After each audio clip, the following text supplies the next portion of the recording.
c'est ça, c'est qu'on se dit qu'on peut pas se faire baiser par quelqu'un qui a plus que nous. Tu te dis, mais putain, mais pourquoi il m'a baisé alors qu'il dit comme quoi il a 3 fois plus qu'on a?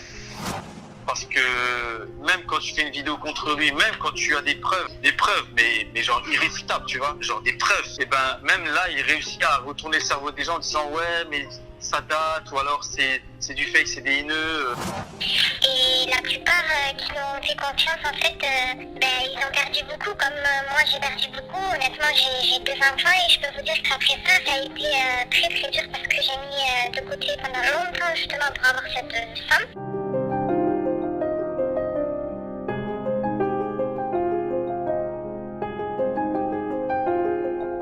Yo les potos, c'est Zen, j'espère que vous allez bien. Avant toute chose, je vais prendre 2 mesures pour préserver cette vidéo, pour qu'elle ne soit pas supprimée par l'intéressé. Premièrement, je l'appellerai Swaggy plutôt que par son vrai nom ou son pseudo, et j'utiliserai aucune image de lui. Si vous connaissez pas le personnage, je vous renvoie à mon qu'est devenu qui apparaît en haut à droite. Deuxièmement, si ma vidéo vient à sauter, je veux qu'il reste des traces un peu partout sur YouTube, et c'est pourquoi je vous autorise exceptionnellement à republier la vidéo. Vous pouvez la télécharger directement sur le site MP3 Hub, que je vous conseille de par sa simplicité, ou tout simplement en ajoutant LOL dans l'URL de cette vidéo avant le mot YouTube. Ça vous dirigera sur ce même site pour télécharger ma vidéo. Je vous mets de toute façon un lien pour la télécharger en description. Donc aujourd'hui on est là pour faire une mise à jour de mon qu'est devenu Swaggy, qui est pour le coup plus qu'incomplet. Mon objectif principal c'est de vous prévenir que vous ne tombiez pas vous aussi dans le panneau, que les gens soient au courant de ses agissements et qu'il n'ait plus d'arnaque tout simplement. Quand j'ai réalisé ma première vidéo sur Swaggy, j'ai fait énormément de recherches sur ce qu'il avait pu devenir. Malheureusement j'ai pas trouvé grand chose. Et pourtant, une page Facebook rassemble les victimes et répertorie quelques preuves. Si vous êtes concerné ou tout simplement intéressé par le sujet, je vous invite à la rejoindre. Elle est tenue par les premières personnes arnaquées et malheureusement, encore aujourd'hui, tous les mois, de nouvelles personnes viennent s'y plaindre et témoigner de leurs mauvaises rencontres. Depuis 2014, Swaggy se sert de sa notoriété, de sa certification sur les réseaux sociaux et de l'image bling bling qu'il renvoie à ses fans pour escroquer. On parle de centaines de milliers d'euros et sûrement même de millions. Les personnes s'occupant de la page Facebook ont recensé environ 30 personnes arnaquées et plus de 750 000 euros perdus. Cette liste de 30 personnes n'est bien entendu pas exhaustive puisqu'on imagine que beaucoup ne se sont pas prononcés. J'ai pu écouter les témoignages de 6 victimes. Par souci de confidentialité, j'ai utilisé des prénoms fictifs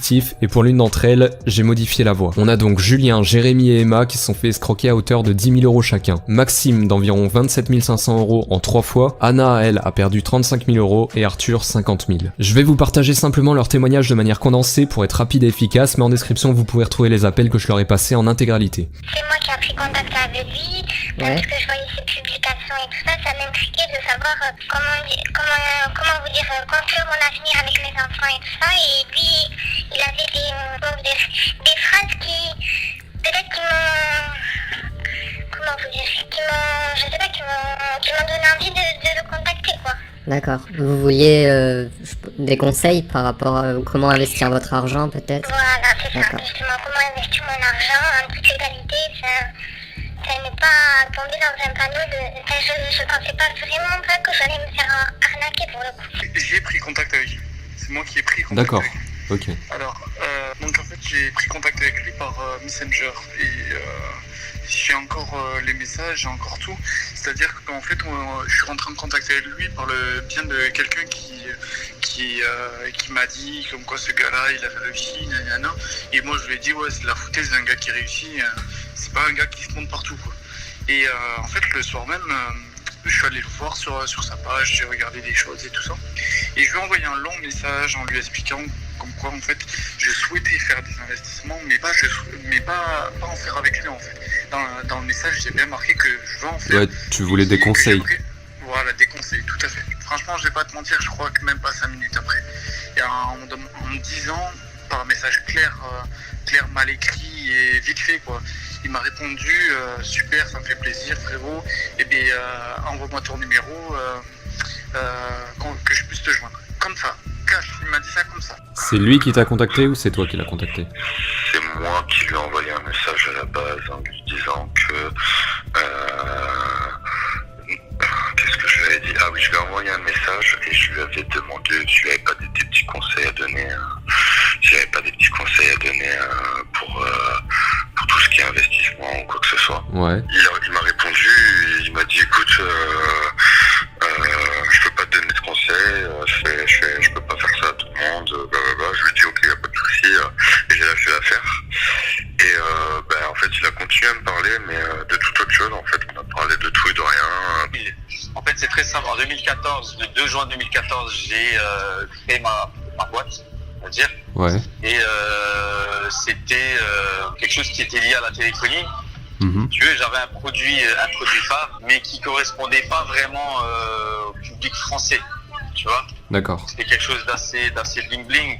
Et puis un jour, je suis tombé bêtement sur une chaîne là qui s'appelait Énergie 12. Et en fait, c'était lui sur le plateau. Et puis j'ai vu tout de suite le personnage en fait, très voyant, très bling bling, très porté sur les bijoux, les diamants, ce que tu veux. Ouais. Et comme par hasard, à ce moment-là, il avait un téléphone doré. Et je me suis dit, tiens, ben, le produit que j'ai collerait parfaitement avec ce mec. Ouais. Donc j'ai attendu, machin, j'ai regardé, et puis j'ai vu la page. Et de là, j'ai pris son mail et je lui ai envoyé un mail. Comme vous pouvez le remarquer, Swaggy ne traque pas ses proies. Les proies viennent à lui. La plupart du temps, simplement pour avoir des conseils pour faire fructifier de l'argent ou par simple empathie envers le personnage. Et c'est là qu'il est très fort. Au début, la technique est la même à chaque fois. Il contourne le sujet pour lequel les personnes l'abordent et joue son coup sur le long terme. Pendant plusieurs mois, il entretient une relation sociale. Il fait ami-ami avec la personne, prend de ses nouvelles très régulièrement et parfois joue même le martyr pour déclencher chez ses victimes ce que lui-même est incapable d'éprouver, de la pitié. Par exemple, Frogman, quelqu'un se faisait passer pour un mec, ouais, j'ai pas de famille, j'ai personne envers qui me tourner. Bon voilà, tu sais, en même temps, quand t'as un gars comme ça qui vient te parler, qui t'appelle tous les jours, tu te dis bon, c'est quand même un personnage public qui est quand même suivi par du monde malgré tout. Hein. Ouais, bah oui. T'es à 100 lieues d'imaginer que le mec c'est un escroc, tu vois. J'ai demandé des conseils, donc directement il m'a répondu. Déjà je me suis dit ah bon, ben il est sympa, il répond malgré qu'il a plusieurs abonnés, donc j'ai demandé. Et ensuite il m'a directement mis en confiance dans le sens où il me dit t'inquiète pas, enfin, il m'a dit ne t'inquiète pas, je vais t'aider, moi je vais te changer ta vie. Je sais pas, ça a été peut-être que j'ai été bête sur ce coup-là, mais je sais pas, il m'a vite mis en confiance. Donc ça a duré pendant peut-être un mois, on a parlé par message, je me suis dit quand même c'est une célébrité qui me répond, j'étais un petit peu pas flattée, mais je me suis dit bon quand même peut-être que j'ai un peu de chance. Ouais, dans un sens c'est normal, ouais. Voilà, on s'est dit quand même, bon, une célébrité nous contacte, on a un petit peu de chance, peut-être que cette personne elle veut faire du bien, elle veut nous aider ou quoi. Donc j'ai été vite mis en confiance, j'ai parlé avec lui pendant un mois, vous savez, par FaceTime, les messages comme sur iPhone et tout ça. Et donc de là en fait moi il m'en a mis plein les yeux. Et en fait comment il a réussi à me faire prendre confiance, c'est-à-dire qu'il m'a fait parler de moi, il m'a fait parler beaucoup de moi et ma famille. C'est-à-dire que j'ai eu des problèmes avec à cette époque j'ai eu des problèmes de famille et tout ça. Ouais. Et ça m'est beaucoup servi en fait. Il m'a dit que que j'étais dans la même situation que lui un peu. Et ça m'est servi comme ça, c'est-à-dire qu'il me comprenait, que justement il voulait m'aider, que de toute façon la famille il faut s'en écarter parce qu'elle est là plus pour faire du mal que du bien, et que des trucs comme ça, et tout le temps que des trucs comme ça. Mais c'est impressionnant, la mise en confiance est assez impressionnante. Hein. Ah ouais. Parce que du coup il se confie à toi plus ou moins. Enfin, même si c'est du mytho, après tu te rends compte. Mais il te fait croire qu'il est embrouillé avec sa famille parce qu'il a de l'argent et que sa famille voulait gratter de la thune. Après il te fait croire qu'il a plus quasiment pas de potes parce que justement les gens pensent qu'à discuter avec lui pour son pognon et compagnie, tu vois. Ouais. Et alors il te fait croire que putain il t'appelle régulièrement, il t'écrit, il prend des nouvelles, savoir comment ça va, il te demande ce que t'aimes bien bouffer, des trucs comme ça, il te retourne le truc dans le sens où quand tu vas venir ça va être carnage quoi, il va te faire un truc de fou là-bas quoi. Il est bon parce qu'il t'appelle souvent quand il est dans un putain d'appart ou quand il est à côté d'une putain de grosse caisse et te fait croire que c'est la sienne, tu vois. Mais bizarrement, à chaque fois t'as un truc qui fait ah attends putain j'ai juste un truc je te rappelle, et alors il te rappelle 3 heures après quoi. Mais au final tu l'as pas vu dans la voiture, tu vois. Ouais, d'accord. Par exemple, des trucs à la con, mais bon, tu fais pas trop gaffe. Et alors quand tu te poses des questions, tu recommences à chercher un peu à droite à gauche, et au final tu trouves rien, et puis tu te dis qu'un gars qui a autant de visibilité sur les réseaux, il peut pas te niquer, sinon tu le balances, et c'est fini, tu flingues son truc. Bah ouais, c'est ça.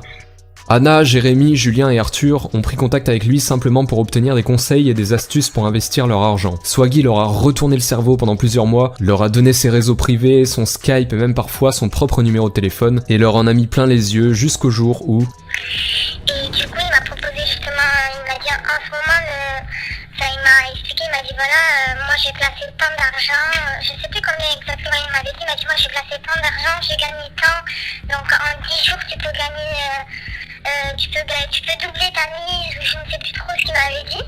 Ouais. Donc moi je l'ai cru, il m'a montré des documents, donc je pense il m'avait dit que lui il avait mis 70 000 euros et qu'en 10 jours il pouvait la doubler ou la tripler, donc ça faisait... bon moi je pensais que c'était vrai, tout ça. Il m'a dit moi je te conseille de mettre 100 000 euros, j'ai dit non honnêtement, moi 100 000 euros je les ai pas quoi. Il me dit mais c'est quoi la plus grosse somme que tu peux avoir? J'ai dit ça peut être 35 000 euros, pas plus quoi. Ouais. Donc il m'a dit, si tu me donnes 35 000 euros dans quelques jours, moi dans 10 jours je te rappelle et je te montre l'évolution de ton investissement et tout ça. Donc, Du coup, en fait, moi, il m'avait proposé d'investir sur des placements qu'il faisait chaque année avec des gens de Dubaï, ou je sais plus exactement. C'était des placements dans quoi? Dans l'immobilier? Il m'a pas dit, il est resté flou en fait, il m'a jamais dit dans quoi c'était, il m'a dit qu'il pouvait pas me dire, il m'a dit qu'il faisait ça pour moins de service, mais qu'il pourrait pas me dire ce que c'était.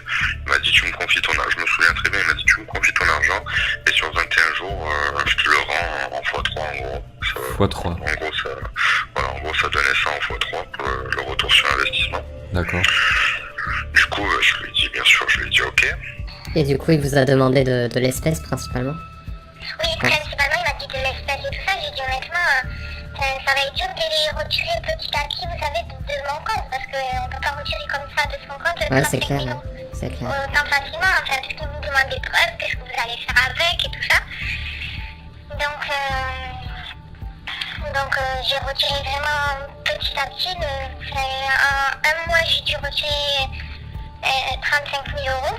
Et bref, du coup on s'est rejoint à Paris, en fait ce qui se passe c'est que moi je lui ai donné les sous en espèces, il les a même pas comptés, c'était dans une enveloppe, il les a mis dans la poche, il m'a sorti une liasse de billets, il avait une liasse de billets de 50 euros dans l'autre poche, et en fait il m'a dit écoute combien t'en as eu à peu près pour l'avion et tout, je lui ai dit une somme, donc je crois que à l'époque c'était 250 euros, il m'a pris une liasse de billets, une petite liasse de billets dans sa main, il me l'a donné, il y avait 300 euros je crois, il y avait 50 euros de plus que ce que ça avait coûté le voyage en fait. Ouais. Donc voilà, moi j'étais clairement en confiance, hein, Bah aucun ouais, c'est problème. clair. Ouais. Et alors il te dit ouais voilà j'ai des investissements en bourse sur des one shot où tu places et en fait en fait tu achètes tu vends assez rapidement, c'est-à-dire qu'en une semaine, 2 semaines tu peux faire x2 x3 sur des montants, ce qui est quasiment impossible en réalité, sauf avec des gros montants. C'est vrai qu'avec des 6 chiffres ou des 7 chiffres tu peux faire des trucs comme ça, c'est de l'achat-vente comme du métal ou des trucs, enfin Ouais, je vois. tu vois, mais il faut des grosses sommes, mais avec des petites, non, tu le fais pas. Et lui, il te fait croire que bah, il va prendre ta petite somme, qu'il va les mettre sur des grosses, et qu'il te fait partager, qu'il te fait croquer un peu, quoi, tu vois. Ce qu'on va faire, c'est que tu vas me filer 10 000 euros, et ce que je vais faire, c'est que derrière moi, je vais te les faire fructifier en, je sais plus s'il m'a dit 5 ou 10 jours, même pas. Je sais même pas s'il m'a dit ça. Et il t'a dit la façon dont il comptait les faire fructifier? Ah oui, de l'immobilier, que de l'immobilier, il me disait. Moi, c'était que de l'immobilier à l'époque. D'accord, donc il peut faire fructifier 10 000 euros en une semaine? En quelques jours, en immobilier. En immobilier. Par rapport, en fait, ouais, c'est-à-dire qu'en fait, c'est pas de l'immobilier comme on imagine, il m'avait expliqué que c'était de l'immobilier. C'est-à-dire qu'il allait, il faisait du placement sur des grosses habitations à Dubaï et tout ça. Et après, derrière, il y avait une grosse revente. Sauf que des gens investissaient, surinvestissaient, des trucs comme ça, pour regagner de l'argent comme moi, il m'expliquait. Et derrière, en fait, au final, il y avait tellement d'argent qu'au bout, eh ben, ça en ressortait. Il m'a dit que c'était quelque chose de fou, c'était quelque chose d'extra. Il avait trouvé, c'était un système qui était énorme, sauf qu'en fait, ça marchait terrible. Enfin, que des trucs comme ça. D'accord. Et moi, en 2014, je vais te dire, je vais me faire mes 18 ans, quoi. Donc, Bah ouais, c'était quelque chose pour moi, c'était une opportunité, quoi. C'était vraiment quelque chose de fou, quoi. C'est clair, je comprends. Ouais.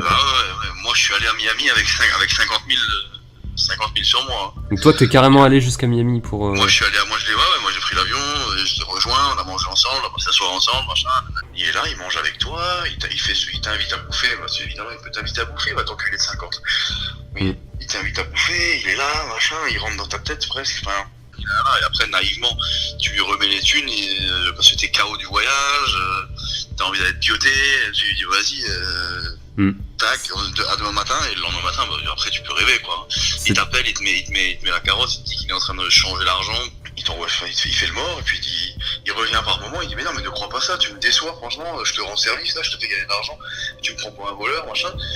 Grâce à ces techniques de mise en confiance qu'il a jouées sur le long terme, il a pu les convaincre assez facilement d'ajouter un certain montant sur des grosses opérations en leur promettant un retour sur investissement jusqu'à 3 fois leur somme initiale. Et le tout en seulement quelques jours. Donc il les a tous rencontrés un par un. Il a fait venir Anna, Jérémy et Julien dans des hôtels luxueux à Paris. Arthur, quant à lui, a dû se déplacer jusqu'à Miami pour lui donner ses 50 000 € en cash. Toujours en cash, parce que bien entendu, ça ne laisse pas de traces. Comme il l'explique dans son témoignage, Swaggy lui a demandé de ne pas déclarer l'argent à la douane pour éviter les frais. Frais qui n'existent en fait pas du tout.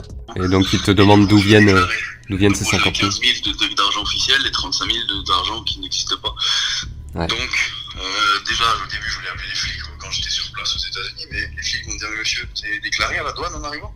Parce qu'il te dit, Swagman te dit bien, tu ne déclares pas l'argent à la douane, enfin, à l'administration américaine, sinon ils vont te taxer quelque chose dessus.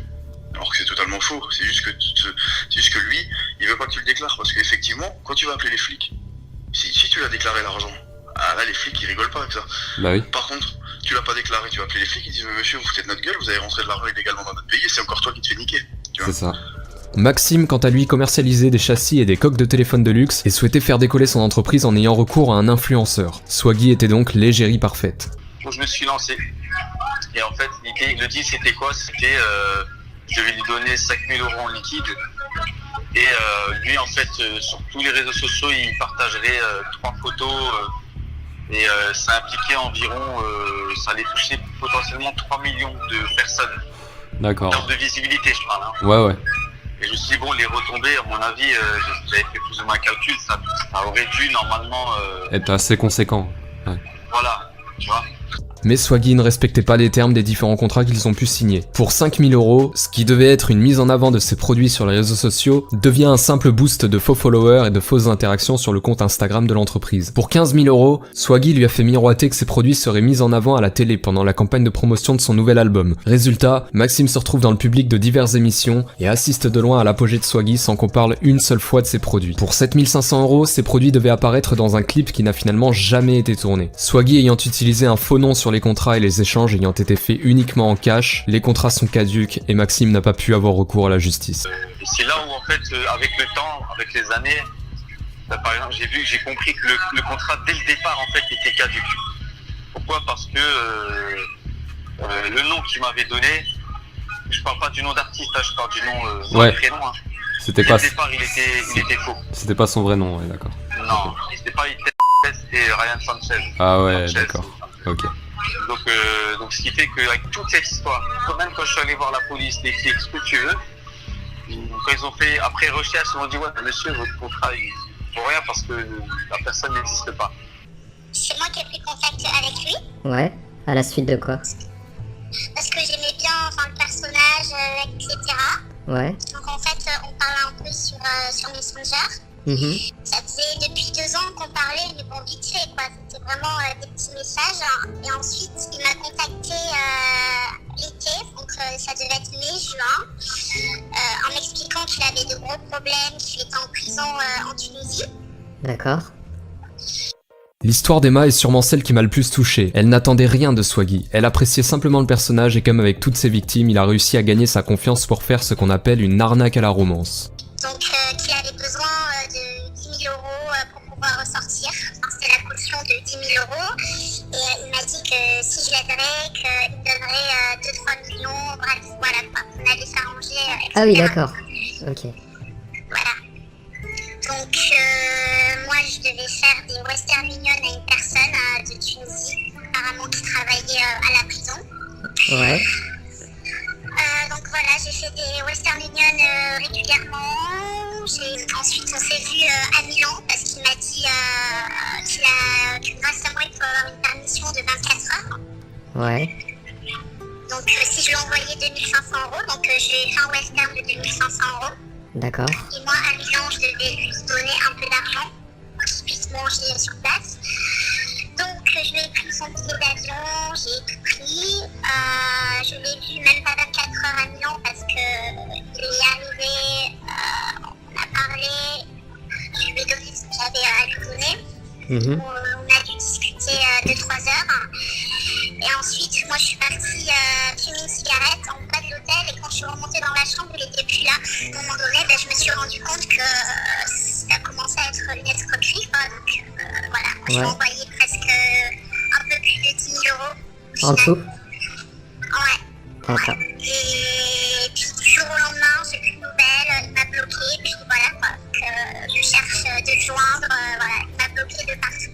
Après leur avoir pris leur argent, Swaggy a pris ses distances petit à petit jusqu'à ce que les victimes n'ont plus du tout de nouvelles de lui. Certains ont tenté des stratagèmes pour récupérer leur argent, malheureusement sans succès, d'autres se sont fait une raison et sont passés à autre chose, et certains ont tout perdu. Un Canadien a même tenté de se suicider. Mais sauf que je connaissais une victime aussi du Canada, et c'est un garçon, et le pauvre il était vraiment très mal, ça m'a fait beaucoup de peine parce que c'était un garçon, il voulait mettre ça à ses jours tellement qu'il en avait marre quoi. Et on va parler de lui d'ailleurs, vous pourriez me passer son contact? Bien sûr, il n'y a pas de souci, je vous passerai son contact, oui. Ok, mais merci. il est très gentil, le pauvre, j'ai essayé de lui remonter le moral parce qu'on est dans la même situation en fait. Je lui ai dit non, que ça servait à rien et qu'il devrait pas faire ça, qu'il devrait profiter de la vie au lieu de penser à des choses comme ça, parce que c'est monstrueux quand même de penser à ça. Ça m'a atteint quand même, parce que je me suis dit, il est sans cœur, parce qu'il y a des gens qui